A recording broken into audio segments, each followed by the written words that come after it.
Hello friends, स्वागत है आप सभी का हमारे कौसुम एकेडमी चैनल में। तो फ्रेंड्स, जैसा कि आप सभी के जो है टीजीटी पीजीटी के जो एग्ज़ाम है वो आपके जो है जल्दी ही होने की आशा दिखाई दे रही है। तो जैसा कि अभी ये सुनने में आ रहा था कि 24 जुलाई से पहले पहले आपका जो है आयोग का गठन हो सकता है कभी भी। 24 जुलाई से पहले आपके जो है आयोग का गठन किया जा सकता है। तो हो सकता है आपके जो है एग्ज़ाम की तैयारी कभी भी एग्ज़ाम की जो डेट है वो कभी भी आ सकती है। तो आप कोशिश करें कि अपना पढ़ाई पर जल्दी से जल्दी लग जाइए और फोकस करें अपने एग्ज़ाम की प्रिपरेशन पर। ठीक है। तो आज से आपकी जो है क्लासेस टीजीटी पीजीटी के एग्ज़ाम की आपकी क्लासेस शुरू कर दी जा रही हैं। तो आज आपके लिए तो फ्रेंड्स, आज की क्लास में आपके जो है काफ़ी महत्वपूर्ण क्वेश्चंस की जो सीरीज़ लेकर आई हूँ मैं। काफ़ी इंपॉर्टेंट क्वेश्चन है आपके एग्ज़ाम के लिए, काफ़ी बेनिफिशियल होंगे। तो आप जो है पूरी क्लास को ध्यान से देखना, सभी क्वेश्चंस को अच्छे से पढ़ना, क्योंकि ये जो है आपके जैसे कि अभी आपके एग्ज़ाम के पर्पज़ से 5 भागों में डिवाइड होता है आपका टीजीटी पीजीटी का जो एग्ज़ाम होता है। तो उससे जो है पाँचों पार्ट से आपके थोड़े थोड़े क्वेश्चंस लिए गए हैं। तो काफ़ी इम्पोर्टेंट है, आप अच्छे से पढ़ना। तो चलिए शुरू करते हैं आज की क्लास। तो आज का हमारा पहला प्रश्न है, प्रसार शिक्षा शब्द का सर्वप्रथम उपयोग 1873 में इंग्लैंड के किस विश्वविद्यालय द्वारा किया गया? तो आंसर आपका आएगा इसमें बी, कैम्ब्रिज विश्वविद्यालय के द्वारा आपका जो है ये किया गया था। और फ्रेंड्स, ये किस लिए उपयोग किया गया था? ग्रामीणों की समस्या समाधान के लिए जो है शैक्षिक अवस्था जो है प्रसार शिक्षा ही है, और इस शैक्षिक उपयोगिता को जनता तक पहुंचाना था, इसलिए इस शब्द का उपयोग कैम्ब्रिज विश्वविद्यालय द्वारा किया गया था। ठीक है। नेक्स्ट क्वेश्चन है आपका, प्रसार शिक्षा का आधार कौन सा जीवन है?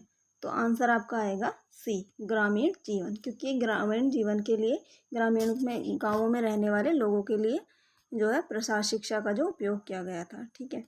तो ग्रामीण जीवन आंसर आएगा। नेक्स्ट क्वेश्चन आपका, प्रसार शिक्षा कौन सी शिक्षा है? तो आंसर आपका आएगा विद्यालय के बाहर की शिक्षा कही जाती है प्रसार शिक्षा। ठीक है। नेक्स्ट क्वेश्चन है, प्रसार शिक्षा पढ़ने और सीखने की योजना है जो मानव व्यवहार में परिवर्तन करती है। तो आपका आंसर आएगा ज्ञान के क्षेत्र में, योग्यता एवं कुशलता के क्षेत्र में, व्यवहार और एवं अनुभव के क्षेत्र में। तो इन सभी क्षेत्रों में जो है परिवर्तन करती है। ठीक है, प्रसार शिक्षा आंसर आएगा आपका डी। नेक्स्ट क्वेश्चन है आपका, प्रसार शिक्षा विद्यालय से बाहर वह शिक्षा पद्धति है जिसमें वयस्क एवं युवा दोनों ही अपने अपने कार्य सीखते हैं। इसका मूल उद्देश्य जनता का विकास करना है। यह कथन किसका है? तो आंसर आपका आएगा बी, कैल्सी एवं हेनरी का कथन है ये। नेक्स्ट प्रश्न आपका, प्रसार शिक्षा एक व्यवहारिक विज्ञान है जिसके सिद्धांतों का उपयोग करके स्कूल के बाहर वयस्कों एवं युवाओं की समस्याएं हल की जाती हैं। यह कथन किसका है? तो आंसर आपका आएगा इसका ए, लिंगस का कथन है ये। नेक्स्ट क्वेश्चन है फ्रेंड्स आपका, राधा तथा प्रदीप जैविक बच्चा पैदा करने में सक्षम नहीं है, उन्हें निम्नलिखित विकल्पों का सुझाव दे सकते हैं। तो आपको जो ऑप्शन दिए हैं, IVF, स्वार्थी, हीन सरोगेसी, गोद लेना, कॉलिंग। तो आंसर आपका आएगा ए, बी और सी, ये विकल्प आप चुन सकते हैं। नेक्स्ट क्वेश्चन है आपका, यदि बच्चा परित्यक्त है तो जे अधिनियम द्वारा विधिक रूप से गोद लेने की प्रक्रिया द्वारा किसी बच्चे के पुनर्वास में महत्वपूर्ण कदम है। तो आंसर आपका आएगा इसका डी, घोषणा करना कि CWC द्वारा गोद लेने के लिए बच्चा कानूनी रूप से स्वतंत्र है। तो आंसर आपका आएगा डी। नेक्स्ट क्वेश्चन है क्वेश्चन नंबर 9, निम्न में से कौन सा विकास का सिद्धांत नहीं है? तो आपके ऑप्शन दिए हुए हैं, इनमें आपका आंसर जो आएगा वो आएगा बी, 1 और 3 आपका करेक्ट है। यानी कि विकास विशिष्ट से सामान्य की ओर अग्रसर होता है, और 3 विकास प्रतिमान की भविष्यवाणी नहीं की जा सकती है। तो आंसर आपका बी आएगा। नेक्स्ट क्वेश्चन है आपका, एक समुत्थानशील बच्चा वह है जो जिसमें, तो आंसर आपका इसका आएगा ऑप्शन डी, उन परिस्थितियों से बाहर निकल आता है जिनमें अधिकतर लोगों को नुकसान पहुंचेगा। नेक्स्ट क्वेश्चन आपका क्वेश्चन नंबर 11, टर्सल प्रयास है, तो ऑप्शन आपका इसमें आएगा ए, झुकाव और बैठना जो है टर्सल प्रयास होता है। तो फ्रेंड्स ये जो प्रयास होते हैं गृह व्यवस्थापन में क्रियाओं में अलग अलग प्रयास होते हैं जो प्रयुक्त प्रयास कहे जाते हैं। तो ये जो है मानसिक प्रयास, शारीरिक प्रयास, पैडल प्रयास, दृश्य प्रयास, टर्सल प्रयास, तो इनके जो है अलग अलग मीनिंग होते हैं। तो जैसे कि टर्सल प्रयास में आपका झुकाव और बैठना होता है, उसी तरह अलग अलग प्रयासों में अलग अलग मतलब होता है सभी का। तो वो आपको आगे की क्लास में मैं पढ़ाऊँगी, तब आपको समझ में आएगा सभी चीज़ें, ठीक है। नेक्स्ट क्वेश्चन आपका, संगठन संरचना का सबसे पुराना और सरल प्रकार है, तो आपका आंसर आएगा इसका आंसर सी, रेखीय संगठन जो है आपका सबसे पुराना और सरल प्रकार है संगठन संरचना का। नेक्स्ट क्वेश्चन आपका, संगठन प्रक्रिया के चरणों को अनुक्रम में व्यवस्थित कीजिए, तो इसमें आपके चरण दिए हुए हैं, काम सौंपना, समूहन गतिविधियाँ, प्राधिकार का प्रत्यायोजन, गतिविधियाँ की पहचान करना और वर्गीकृत करना, समन्वयक।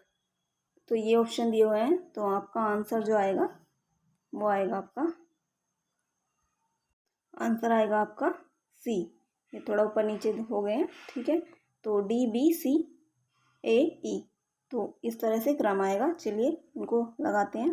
तो इस तरह से आपके ऑप्शंस आएंगे। सबसे पहला आएगा आपका डी, गतिविधियाँ, यहाँ पर विधियों होगा, विधियों की पहचान करना और वर्गीकृत करना। फिर आएगा आपका बी, समूहन गतिविधियाँ। उसके बाद आपका सी आएगा, प्राधिकार का प्रत्यायोजन। उसके बाद आपका ए आएगा, काम सौंपना, और लास्ट में आपका आएगा समन्वयक, ठीक है। तो आंसर आपका आएगा सी। नेक्स्ट क्वेश्चन है आपका क्वेश्चन नंबर 14, गृह प्रबंध के अंतर्गत परिवार के संसाधनों का नियोजन, नियंत्रण तथा मूल्यांकन आता है, जिसके द्वारा पारिवारिक लक्ष्यों की प्राप्ति की जाती है। तो यह कथन किसका है? तो आंसर आपका आएगा सी, निकिल तथा डॉर्सी का ये कथन है, ठीक है। नेक्स्ट क्वेश्चन आपका, सूची 1 को सूची 2 से सुमेलित कीजिए, दिए गए कूट से सही उत्तर का चयन कीजिए। तो ये आपकी सूची दी हुई है दोनों तरफ, संसाधन प्रबंधन की जड़, मानव संसाधन, समय व्यवस्थापन। इधर आपका सूची 2 में समय समिति, उच्चतम भार की जानकारी, निर्णय लेना, ये दिए हुए हैं, तो इनको मिलाना है। ये आपके ऑप्शन दिए हुए हैं, आंसर आपका आएगा ए, 2, 4, 1, 3। तो ये कुछ इस तरह से आएंगे। ए का आपका 2 आएगा संसाधन समिति, और बी का आपका 4 आएगा निर्णय लेना, प्रबंधन की जड़। मानव संसाधन का आपका आएगा समय, समय व्यवस्थापन का आपका आएगा 3, उच्चतम भार की जानकारी। तो जैसे कि फ्रेंड्स संसाधन हमारे जो है सीमित होते हैं, ठीक है, और प्रबंधन की जड़ हमारी जो है निर्णय लेने से संबंधित है, निर्णय लेना होता है प्रबंधन में। और मानव संसाधन में हमारा जो है समय आता है, जो कि बहुत ही मूल्य है, और समय व्यवस्थापन में उच्चतर भार की यहाँ पर कमी आएगा, जानकारी की जगह यहाँ पर कमी आएगा, ठीक है। नेक्स्ट क्वेश्चन है क्वेश्चन नंबर 16, विश्व स्वास्थ्य संगठन वर्ल्ड हेल्थ ऑर्गेनाइजेशन की स्थापना कब हुई थी? तो आंसर आपका आएगा ए, सन 1945 में की गई थी। नेक्स्ट क्वेश्चन है क्वेश्चन नंबर 17, मनुष्य की बुनियादी आवश्यकताएं कितनी हैं?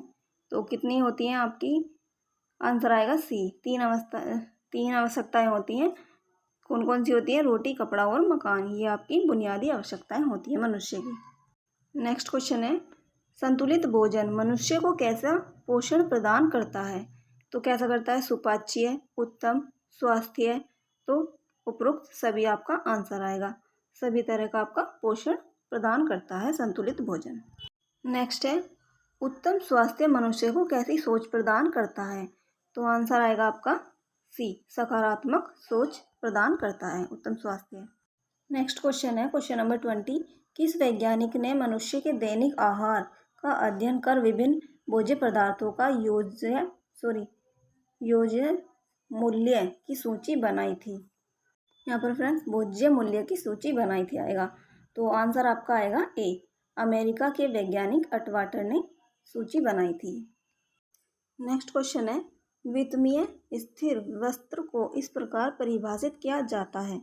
तो आपका आंसर आएगा इसमें सी, वस्त्र जिसमें तथ्य प्रतिप्राप्ति, लचीलापन, ससंजकता और अच्छी है। तो ये आपका आंसर आएगा इसका। नेक्स्ट है, वस्त्र की पहचान का अत्यंत महत्वपूर्ण परीक्षण है। तो आंसर आपका आएगा इसमें डी, माइक्रोस्कोपीय परीक्षण जो होता है आपका सबसे अत्यंत महत्वपूर्ण परीक्षण होता है वस्त्र की पहचान के लिए। क्वेश्चन नंबर 23, सबसे कम घर्षण प्रतिरोधी रेशे हैं। तो कौन से हैं आपके? आंसर आएगा सी, मोटे रेशे जो होते हैं वो आपके सबसे कम घर्षण प्रतिरोधी रेशे होते हैं, क्योंकि जितना आपका पतला रेशा होगा उतना ही उसमें घर्षण की क्षमता अधिक होगी। तो मोटे रेशे आपका आंसर आएगा। क्वेश्चन नंबर 24, रेशे का वह गुण जिसमें रेशों को दबाने के पश्चात छोड़ देने पर पुनः अपना पूर्व आयतन प्राप्त कर लेता है कहलाता है। तो आंसर आपका आएगा सी, प्रतिस्कंधता होती है जिसमें रेशे में, तो उसमें जो है आपका रेशे को दबाने के पश्चात छोड़ देने पर पुनः अपना आयतन प्राप्त कर लेता है। जैसे कि एग्जाम्पल में लेंगे आप, कंबल जो होता है जिसको आप दबाएंगे तो वो आपका अपना दबाने के बाद अगर छोड़ेंगे तो अपने उसी आकार में आ जाएगा आयतन में जिसमें वो था। ठीक है, तो प्रतिस्कंधता कहलाता है। नेक्स्ट क्वेश्चन है आज का लास्ट क्वेश्चन, वस्त्र उपयोगी रेशों के आपस में सटने की क्षमता के गुण को कौन कौन से कारक योगदान देते हैं। तो आपका ऑप्शन दिए हुए हैं, रेशे की सूक्ष्मता एवं सतह की प्रकृति। नंबर 2 पर आपका रेशे की लंबाई एवं कटाई द्वारा दबाव। तो आपका आंसर आएगा इसमें, आंसर आपका केवल 1 आएगा, रेशे की सूक्ष्मता एवं सतह की प्रकृति के गुण में कौन कौन से योगदान देते हैं। तो आपके सूक्ष्मता एवं सतह की प्रकृति, सटने की क्षमता के गुणों में। ठीक है, तो फ्रेंड्स ये थे आज की क्लास की काफ़ी महत्वपूर्ण 25 प्रश्न जो कि आपके एग्ज़ाम के लिए काफ़ी इम्पोर्टेंट है। तो काफ़ी इम्पोर्टेंट थे, आपने अगर लास्ट तक देखे होंगे अच्छे से समझने की कोशिश करना इनको, तो काफ़ी हेल्पफुल है आपके लिए, क्योंकि इसमें जो है आपके पांचों पार्ट जो हैं आपके टीजीटी पीजीटी के एग्ज़ाम के सभी को कन्वर्ट करके जो है इन प्रश्नों को बनाया गया है। ठीक है, तो आज के लिए इतना ही, मिलते हैं नेक्स्ट क्लास में, तब तक के लिए bye bye, take care and thank you.